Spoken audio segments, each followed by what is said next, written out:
būdamas čia, tiek daug kalbėtojų sėdinčių stalų pasakė ir mus perspėjo.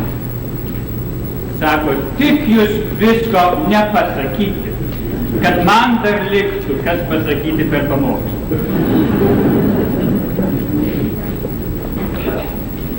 Tiesa, mes visko nepasakysim. Tačiau mes stengsime su jumis pasidalinti svarbiausią temą, kurią mes ir jūs jaučiate, yra mūsų kongreso reikaluose. Krikščionybė yra idėjų, idealų, malonės srovė žmonijoje, istorijos bėgyje, tekanti nuo jos šaltinio, Kristaus ir patenkanti visi kiekvieną laikotarpį į kiekvieną tautą.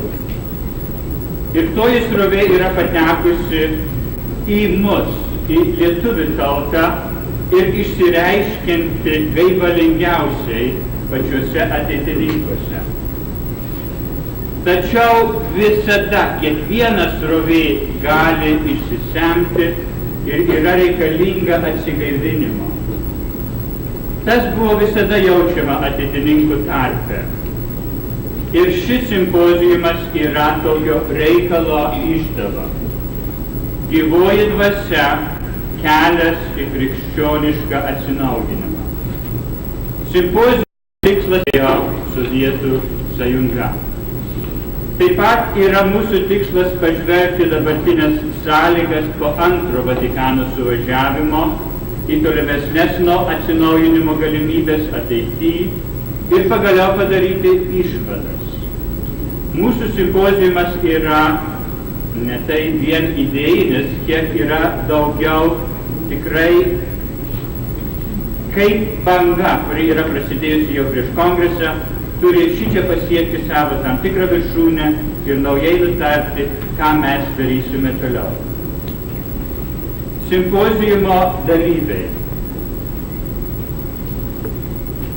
Mes matome iš toliausiai kunigą Antaną Rupšį, įsigijusi teologijos ir švento rašto studijų licenciatus, ir jis dėsto švento rašto studijas Manhattan kolegijoje Riverdale, New York.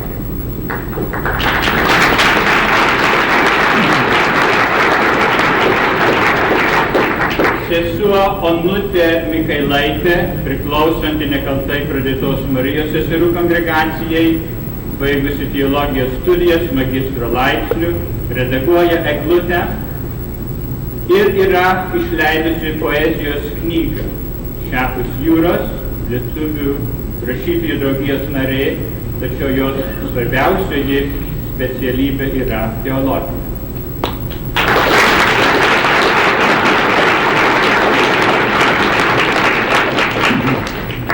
Kunigas Jurgis Šarauskas, studentų ateitininkų sąjungos ir Liubliūno kuopos Čikagoje dvasios vadas, vikaras Švento Antanazijaus parapijoje Evanstone, dėsto metodistų teologinėje seminarijoje ir pats ruošia doktoratą organizavimo moksluose Northwestern universitete Evanstone.